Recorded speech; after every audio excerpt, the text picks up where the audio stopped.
Welcome back, folks, to Let's Play the Hordes of the Underdark. When we last left off, one golem. Just one.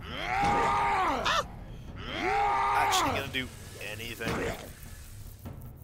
here. I mean, like, anything would do right now. Like, I suppose golems really aren't your thing. I suppose your AI really doesn't work either at dealing with golems. I hope your AI is not bugged for the entire rest of the game. Golem absorbs 11 damage of Sonic. Well,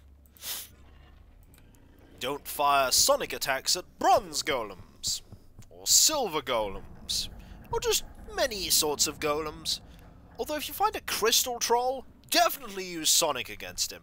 It's the only thing he's weak against. This bit of D&D trivia was brought to you by Kikoskia, filling your brain with D&D useless information since forever.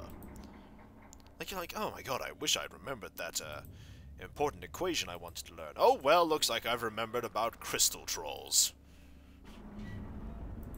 Hello!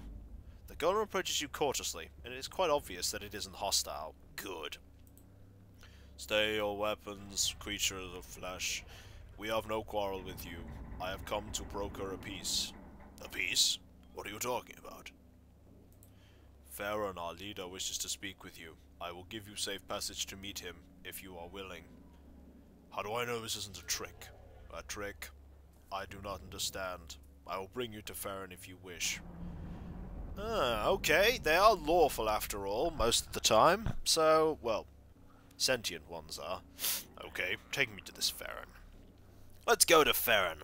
Is he much like you? Whoa, he's... I bid you greetings. Oh my god, this guy's awesome. Much to your surprise, the golem in this room does not attack you. A single construct resembling a half-orc built of metal steps forward to address you. Hey, you looks like Dalen! Well, Dalen if he falls into a big vat of molten metal, but he probably not walks around much after that. Put down your weapons. We mean you no harm. I'm Farron, leader of these rebel sentient golems you see in this room. Pretty well spoken for a golem. This may seem strange to you, but we are not like most golems. Not strange. We are not mere constructs. We can think and feel.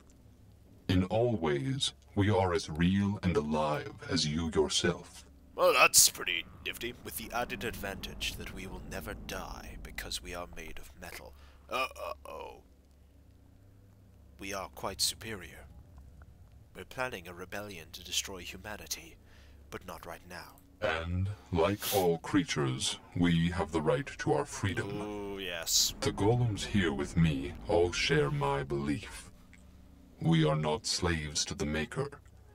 Unfortunately, our freedom will not come easily. Now, you've hit some of Coleman's heartstrings here, as he is chaotic good, and he is all about freedom.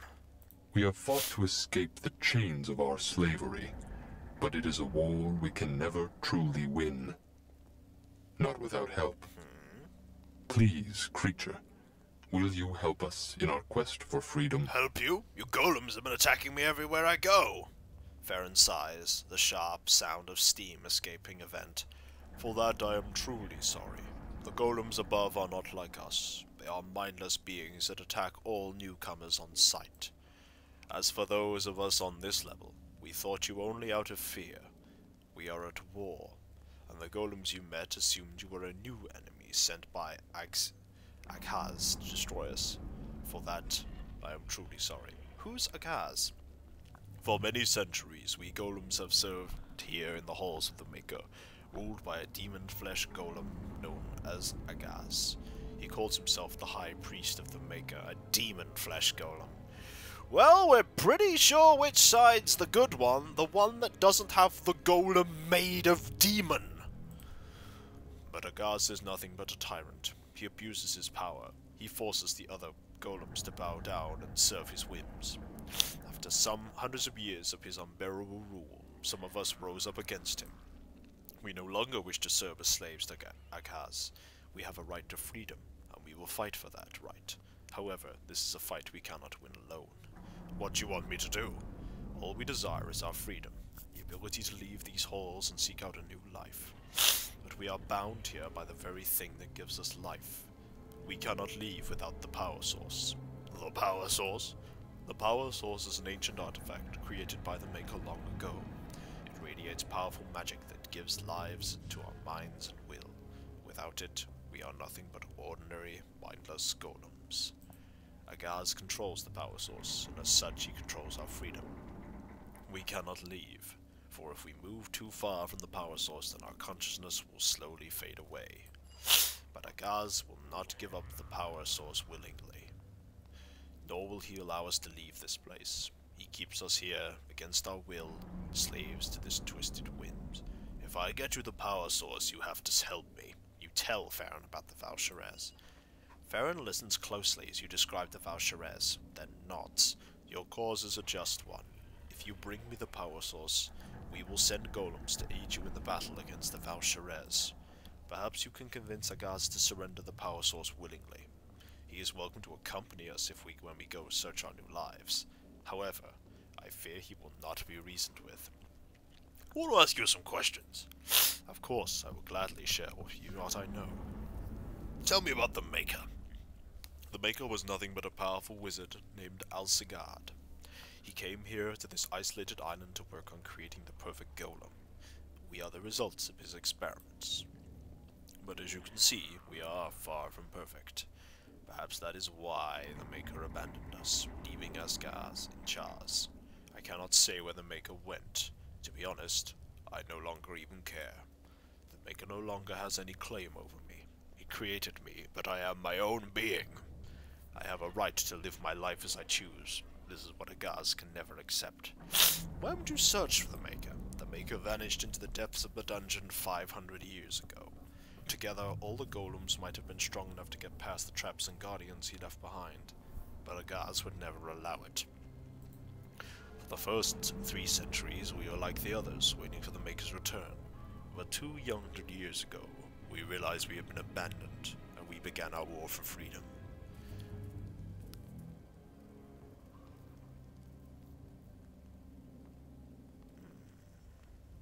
Despite your free will, you still think like a construct. This is a long time before Farron replies. There you see the crux of the problem. We seek to become more than what we currently are, but to do so we must fight against our very nature. Deacon knows what you mean. Long time ago I was just a stupid kobold, but now I see a famous adventure in a famous bar in order. See, if Deacon can make something of himself, anyone can. Famous? Come on, boss. Be a little famous, right? But that not be Deacon's point. If tiny kobold can change us, so can a big hunk of talking metal. That is why we want to leave this island. Our hope is that if we can leave this place behind, then we can leave behind the chains of our own creation. Only then can we truly be free. I want to ask you something else. Tell me about yourself. We are golems created by Alisgard, but in many ways we are no different from you. We have thoughts, feelings, wills of our own. We yearn to live in freedom away from this place. Da-di-da-di-da, bow, bow, bow. Tell me about the power source. No, we've been told about that. I should be going now. Goodbye, human male. I think I have a quest to go get that power source. And I think I will go get that power source. Nothing here that is of our new little faction of created little silver and bronze golems will physically harm us. Hello, buddy. We won't hurt you. We only desire to leave. We be in the dungeon. Ooh, yeah. We be in the dungeon with monsters. Ooh. Thanks, Deacon. That was a merry interlude that you just performed there. I wonder if the other guy is going to be so civil. I'm going to put a bet on no. Probably because he's made of demon. That kinda grinds my gears somewhat. Oh good. Flesh golems and a clay golem. Well, we'll kill the flesh golems first. This guy should not be too hard. She's actually doing stuff right now. I suppose that's a plus. I mean, that is a plus. I mean, she is casting a lot of spells, but she's actually casting spells. She will be much more useful, I think, once we get her. Oh my word, flesh golems are a non-entity now. So are clay golems.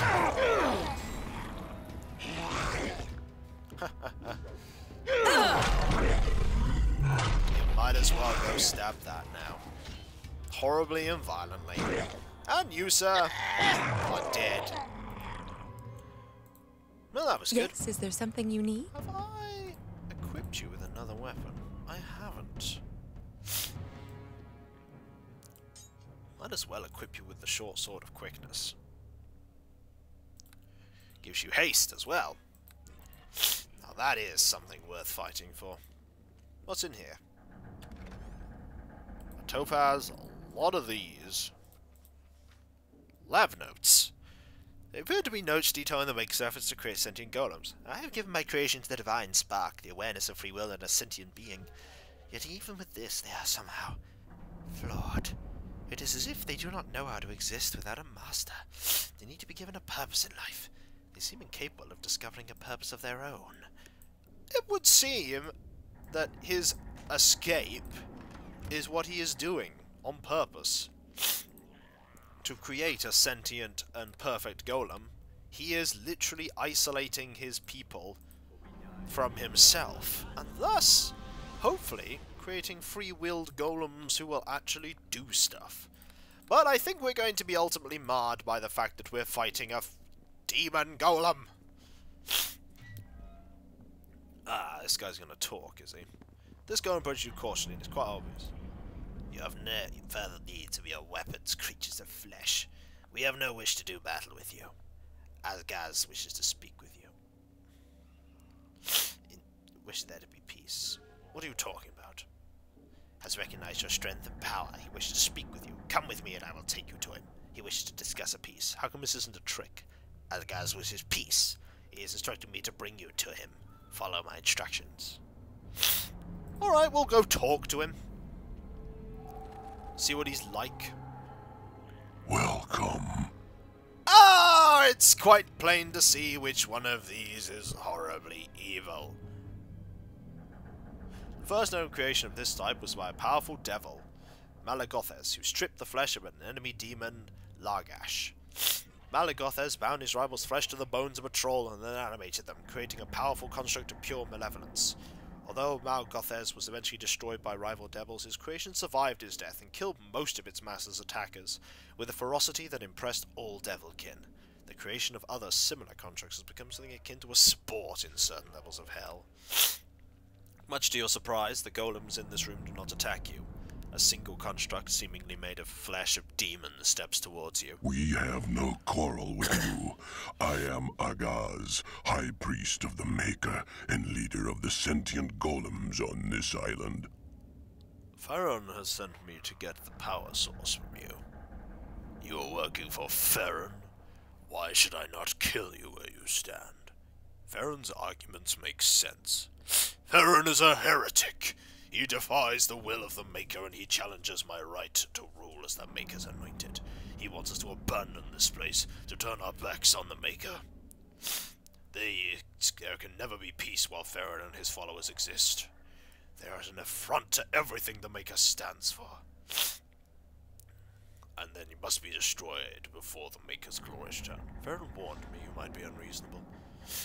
Agaz fixes one of his glowing eyes on you. You seem to be a creature of great power. Why are you serving Farron? I'm going to explain about the Valsharez. So Farron has promised golems to aid you against this Valsharez. Very well, I promise you the same. Destroy Farron, and for me, and I will send my golems to aid your rebels in their battle against the Valsharez. How about no? How about instead I go murder your butt? You have clay golems and some flesh golems, but that's nothing I can't handle. So when we come back, folks, we're going to try kick his butt. Keyword try. Catch you later. See you then.